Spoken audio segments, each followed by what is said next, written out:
Right now, there are towns inside Florida, the same state where a one-bedroom condo sells for $500,000, where you can buy an entire property for less than what a used pickup truck costs. We're talking real towns, real addresses, real streets with real history, and almost nobody wants them. Not because they're fake, not because they're underwater, but because something went wrong. Something always went wrong. Here are 12 of them, starting with number 12. Number 12, Wausau, Florida. Deep in the Florida Panhandle, about 35 miles north of Panama City, sits a town most people drive past without blinking. Wausau, Washington County. Population, somewhere around 400 people, depending on who's counting and who's left. The median home value here bounces between $60,000 and $80,000, less than a base model F-150 off the lot. But that price tag tells only part of the story, because what Wausau actually is a town that time forgot to kill properly. Wausau was a small agricultural community built around timber and farming in the late 1800s. The land was cleared, the roots were pulled, and families planted themselves here, expecting Florida to grow around them. And for a while, it did. But the railroads never came close enough. The highways bypassed it. Industry never found it worth the trip. What grew up around Wausau instead was pine forest and silence. Today, the town is most famous for, and this is not a joke, its Possum Festival, an annual celebration of the Virginia opossum, which the town has honored every year since 1982. It draws visitors for one weekend. The rest of the year, Wausau exists in a kind of quiet suspension, like someone pressed pause and lost the remote. Washington County, where Wausau sits, has one of the lowest median household incomes in Florida, around $41,000 a year. Nearly 20% of residents live in poverty. The jobs that exist are mostly in corrections, small retail, or the kind of agriculture that doesn't need many hands anymore. Young people leave for Pensacola or Tallahassee and don't come back. The ones who stay do so by choice or by circumstance, and it's not always easy to tell which. Properties here sell cheap because demand is almost non-existent. There's no flood of buyers eyeing Wausau for their second home. There's no developer with plans for a pickleball complex. There's just land, quiet roads, and a possum on a pedestal. Number 11, Greenville, Florida. If you've never heard of Greenville, Florida, you're not alone. And honestly, that's the whole problem. Greenville is a small town in Madison County, in north-central Florida, sitting on the edge of a region that's been economically struggling for decades. Population sits right around 800 to 900 people. Home prices here regularly fall below $70,000, and in some cases, you're looking at properties listed in the $20,000 to $30,000 range. The price of a decent used car, not a house. Greenville has one claim to national fame that almost no one connects to this zip code. Ray Charles was born here in 1930. The legendary musician, the man behind Georgia on My Mind, Hit the Road Jack, and an entire canon of American genius, grew up in this corner of Florida before going blind and going on to reshape popular music. Today, there's a small tribute in town, a marker, but the town itself hasn't been able to capitalize on that legacy in any meaningful economic way. The street doesn't light up with tourism. The restaurants aren't packed. There's no Ray Charles experience drawing busloads of visitors. What's left is a town that's been quietly draining for years. Madison County as a whole has seen persistent population loss. The schools are underfunded. The downtown is modest at best. Agriculture, tobacco, peanuts, timber held things together for generations, but that economy doesn't employ the way it used to. Mechanization took jobs. Young people took the interstate. What remains is a community of people who are real, resilient, and largely invisible to the rest of the state. Greenville, Florida, birthplace of a legend, current price of a used car. That's not a punchline. That's a data point that says something uncomfortable about how America values its places. If you're finding this video interesting, do yourself a favor and hit that subscribe button right now.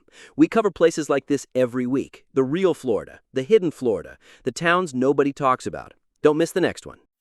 Number 10, Blountstown, Florida. Blountstown is the county seat of Calhoun County, which sounds like it should mean something. And it does. It means this is the biggest town in one of Florida's smallest, poorest, and most overlooked counties. Population, around 2,200 people.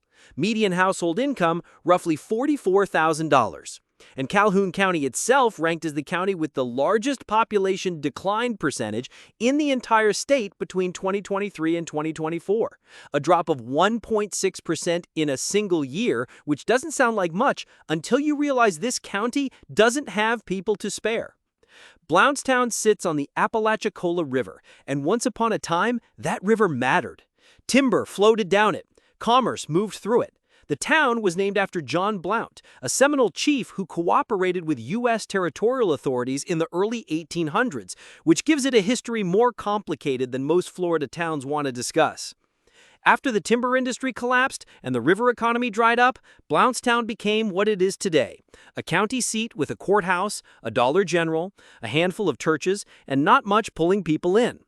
Home values here are some of the lowest in the state. You can find properties listed for under $80,000 without looking hard. The ones that need work go for far less. What Calhoun County does have is natural beauty, the river, the forests, the kind of quiet that people pay enormous premiums for in other states. But that beauty doesn't translate to economic recovery on its own. It takes infrastructure, investment, and population, and Blountstown is short on all three. The people who live there aren't unaware of this. They've watched their county shrink on paper while costs still rise on everything from groceries to insurance. It's a particular kind of slow squeeze, a town that can't quite grow, can't quite stop, just existing year after year at the edge of everyone's attention. Number 9. Altha, Florida. If Blountstown is the county seat of Calhoun County, Altha is the town you pass through on the way there and might not notice. Population under 600 people.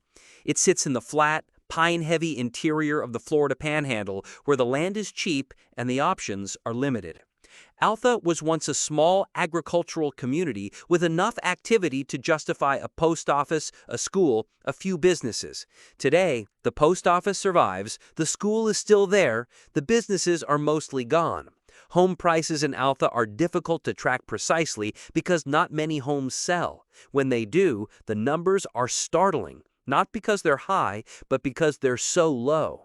Properties in this area have sold for under $30,000. Vacant lots go for a few $1,000s. The land itself costs less than a year's worth of car payments. That kind of pricing doesn't indicate a hidden gem waiting to be discovered. It indicates a place where demand has essentially evaporated. The people who live in Altha aren't there because it's undiscovered. They're there because it's home, because it was always home, and because home doesn't always come with a zip code anyone else wants. Calhoun County has no interstate access. The nearest city with real employment is Panama City, about an hour away, or Tallahassee, slightly further. Without that connectivity, economic recovery is almost impossible to engineer. Young families who want jobs, schools, and hospitals don't see Altha as a destination. What remains is an older population, a thinning tax base, and a town that functions quietly on the margins of what most people would recognize as viable. It's not dramatic decline, no single disaster, no factory explosion, no flood, just the slow arithmetic of a place where the math stopped working and nobody fixed it. Number 8. Sneads, Florida. Sneads sits in Jackson County, Florida, on the banks of the Apalachicola River, about 60 miles west of Tallahassee.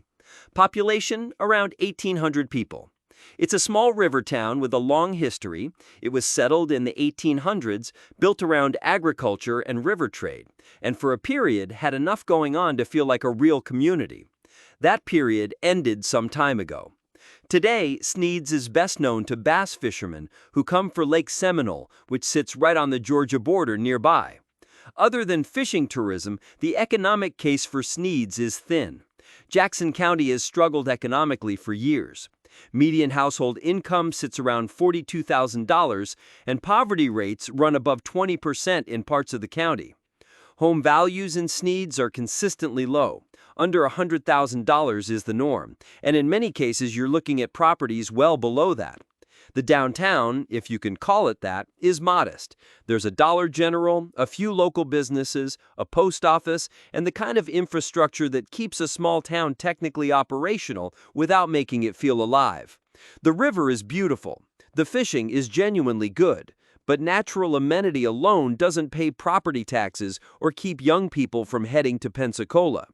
What Sneads has that many towns don't is a connection to the land that goes back generations.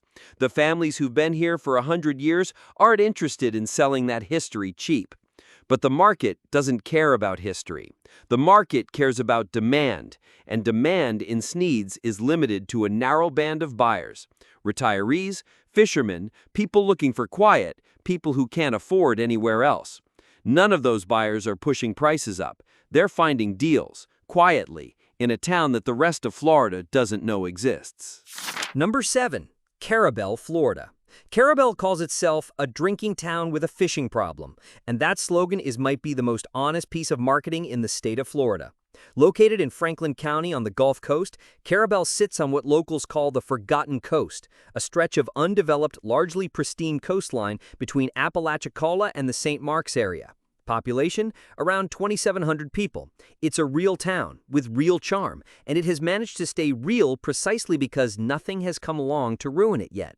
Franklin County is consistently ranked as one of Florida's least populous and most economically challenged counties. Median household income runs below $45,000. Property prices in Carrabelle are dramatically lower than anywhere else on Florida's coast. You can still find small homes here for under $150,000, which sounds almost impossible when you consider this is a Gulf Coast town with real beaches and real water access. The reason prices haven't exploded is because the infrastructure hasn't followed. No major highways, no large employers, no airport, no hospital system, no tech industry relocating here for the tax breaks. Carrabelle has history worth knowing. During World War II, U.S. troops practiced amphibious beach landings here before the Normandy invasion. This quiet fishing town was for a brief period one of the most strategically important training grounds in the American military effort. A historical marker notes this. Most visitors drive past it. Today, the economy runs on fishing, a little tourism, and the quiet income of people who retired here specifically to be left alone. That's not nothing, but it's not enough to reverse the slow loss of young residents, services, and long-term viability that defines Franklin County's reality. Number 6, Wewahitchka, Florida. Wewa, locals call it Wewa, sits in Gulf County, tucked between the Apalachicola National Forest, the Dead Lakes, and the kind of swamps that look like they haven't changed in 1,000 years. Population, just over 2,000. It has the unusual distinction of being the center of the world's Tupelo honey industry. Tupelo honey, made from the blossoms of Okeechobee Tupelo trees that line the swamps and riverbanks of this region, is considered the finest honey produced in America. Pure Tupelo honey never crystallizes, which makes it prized by beekeepers and chefs globally. And most of it comes from right here, from a handful of families who've kept bees the same way for 4 generations. That's a remarkable thing. It's also not enough to sustain a town economically. Gulf County's median household income hovers around $47,000. The county lost population following Hurricane Michael in 2018, which devastated the region and left lasting damage to housing and infrastructure that took years to repair and in some cases wasn't fully repaired at all. Property values in Wewa are low by any Florida standard. Homes regularly list under $100,000, and the surrounding land, swamp, forest, riverbank, can be acquired for startlingly little money if you know what you're looking at. What Wewa offers in return for that low price is something genuinely rare: an ecosystem that hasn't been paved, a food tradition that still runs on human hands and river water, and a pace of life that most Americans gave up decades ago. The trade-off is real: limited medical care, limited employment, limited services. If you get sick, the nearest hospital is a drive. If you want a job in anything other than fishing, beekeeping, or government work, you're probably commuting. For some people, that's freedom. For most, it's a reason to look elsewhere. And so, Wewa stays exactly what it is. We're halfway through and this is only getting more interesting. If you haven't subscribed yet, this is the moment. Tap that subscribe button and tap the bell so you never miss a video like this one. Number 5. Pahokee, Florida. Pahokee sits on the western shore of Lake Okeechobee in Palm Beach County, and that last part should tell you something is very wrong with the picture, because Palm Beach County is one of the wealthiest counties in America. Pahokee is proof that a county's wealth doesn't distribute evenly. The poverty rate in Pahokee is 32%. 32! The median household income is around $53,000, but that number gets skewed. Average per capita income is just $32,515. Nearly a third of this town is living in poverty, inside a county where some of the most expensive real estate in the world changes hands. Pahokee was built on the sugarcane industry, which still dominates the agricultural landscape around Lake Okeechobee. The economy here was always tied to the lake and the fields, sugar, farming, lake access. For migrant and seasonal workers, this was the place where you came when the work was here and left when it wasn't. Over decades, that transient economic base left the town's permanent population without the stable tax revenue needed to maintain infrastructure, fund schools, or attract investment. The results show. Parts of Pahokee look like the development stopped in the 1970s and never started again. Vacant lots, empty storefronts, buildings that have been structurally sound long enough to become structurally questionable. And yet, homes in Pahokee sell. They sell cheap, often well under $100,000, sometimes significantly under. The lake is right there. The sunsets over Okeechobee are legitimately stunning. There's a boat ramp, a small marina, a sense of place that you don't manufacture. People who grew up here don't leave because they hate it. They leave because the opportunity isn't there. And people who buy here aren't buying location. They're buying the raw truth of a place that has more history than economic future, and they've decided that's the trade they're willing to make. Number 4. Holopaw, Florida. Here's a name that stops people cold. Holopaw. It sits in Osceola County at the intersection of US 441 and US 192, in a part of Florida that most people blow through on their way from Orlando to the coast. And yet, Holopaw was once a real town. A lumber town with up to 2,000 residents at its peak. It had company-owned homes, stores, a railroad depot, schools, and the kind of bustle that made it feel permanent. Then, the timber ran out. The turpentine operations dried up. The Florida East Coast Railway's Kissimmee Valley extension shut down, and Holopaw went from 2,000 people to almost no one in a matter of years. Today, Holopaw is barely a crossroads. A couple of convenience stores, a small restaurant, a gas station. The surrounding area is cattle land and swamp. But the land is there, flat, large, cheap. You're not far from the growth that's been spreading out from Orlando for the last 2 decades, which means Holopaw exists in a strange limbo, technically close to one of the fastest-growing metro areas in the country, but so far outside the development corridor that it might as well be in another state. The difference between a Holopaw address and a Kissimmee address in terms of real estate value is the difference between being inside the line and outside it. What could revive Holopaw? The same thing that's been reviving rural communities near growing metros in Texas and Tennessee and North Carolina. Proximity eventually catches up. If the sprawl from Orlando pushes east and south, and it has been, then Holopaw's land has long-term value that current prices don't reflect. That's not a guarantee. It's a bet. Plenty of people made that bet in small towns near growing cities and lost, but plenty won too. Holopaw is the kind of place where someone buys 20 acres for next to nothing and either looks brilliant in 15 years or tells a cautionary tale at a dinner party. Number 3. Ellaville, Florida. Ellaville doesn't exist anymore, not officially, and yet it does, because the land doesn't disappear when the post office closes. Situated on the banks of the Suwannee River in Suwannee County, Ellaville was founded in 1861 by George F. Drew, a timber baron who would go on to become Florida's 12th governor.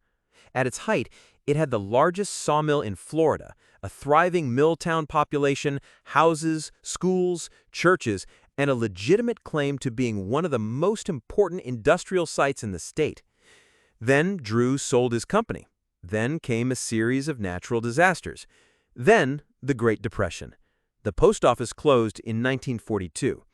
The Drew Mansion, which stood as the physical reminder of the town's peak, burned to the ground in the 1970s. What remains is a bridge over the Suwannee River and bits of foundation in the woods. The surrounding area, however, is still there. Suwannee County land is some of the cheapest in Florida. You can buy rural acreage here for prices that seem impossible if you've been looking at any other part of the state. The river is real. It's the same Suwannee River from the famous song, dark with tannins from the cypress swamps it drains, beautiful in a way that photographs don't quite capture. The springs that feed into it are world-class. This is old Florida, the version that existed before the theme parks and the condos and the snowbirds and the highway billboards. And it's for sale. The people who live in Suwannee County are largely working class. The median household income is around $45,000. Gainesville is close enough to be an option for healthcare and shopping, but far enough that the drive matters. What you get for your money here is space, real space, not a quarter-acre lot with neighbors 15 feet away on both sides. You get river access, forest, wildlife, and the particular freedom of not being watched by anyone. Ellaville, the town, is gone. The idea of Ellaville, a place built fast, lived in hard, and quietly returned to the earth, is very much alive. Number 2, Opa-locka, Florida. Now we're going somewhere different. Opa-locka is not rural, Opa-locka is not remote, Opa-locka is inside Miami-Dade County, 12 miles north of downtown Miami, surrounded by one of the most expensive real estate markets in the Western Hemisphere. And it is, by every measurable standard, a town that the rest of Miami wishes wasn't there and doesn't want to talk about. Opa-locka was built in the 1920s by Glenn Curtis, a famous aviator and developer who was obsessed with the Arabian Nights. He built the entire town, the city hall, the train station, the streets, in a Moorish architectural style, with domes, minarets, arched doorways, and street names like Alibaba Avenue and Sinbad Avenue. It was supposed to be a fantasy city, a destination, an architectural wonder in the middle of the Florida scrub. For a brief moment, it was exactly that. Then, the Great Miami Hurricane of 1926 wiped out the Florida land boom, the money left, and Opa-locka was never finished. What followed was decades of disinvestment, poverty, and the particular kind of urban decline that happens when a place gets left behind while everything around it gets rich. Today, Opa-locka has a crime rate that consistently ranks it among the most dangerous small cities in the United States. The Moorish architecture is still there, the domes and arches still visible, but many of the buildings are crumbling or abandoned. Median home prices, while rising due to Miami's broader inflation, still sit dramatically below surrounding areas. Homes that would cost $700,000 3 miles south list here in the $200,000 to $300,000 range, sometimes lower for distressed properties. For investors, the math is interesting. For families, the reality is more complicated. Opa-locka is a place with a story nobody tells correctly. Too beautiful to dismiss, too broken to celebrate. Number 1. Brewster, Florida. The number 1 spot goes to a place that most people in Florida have never heard of and will never find unless they know where to look. Brewster, Hillsborough County. A company town built in 1910 to house the workers of a phosphate mine. And that's the entire reason it existed. The Coronet Phosphate Mine employed the town. The mine built the houses, the school, the post office, the grocery store, the saloon, the swimming pool. Everything Brewster had, the mine provided, which means everything Brewster had was conditional on that mine staying open. It didn't. The mine closed in 1962, and within a short time, Brewster was essentially empty. The company left, the workers relocated, the infrastructure sat. What remains today is a handful of structures, an old smokestack that still stands visible from the road, and a landscape that carries the environmental footprint of decades of phosphate extraction. Phosphate mining leaves marks, altered terrain, drainage issues, soil chemistry that takes generations to recover. Brewster is not a place where you'd want to build a family home without doing serious environmental due diligence first. And yet, the land is almost free.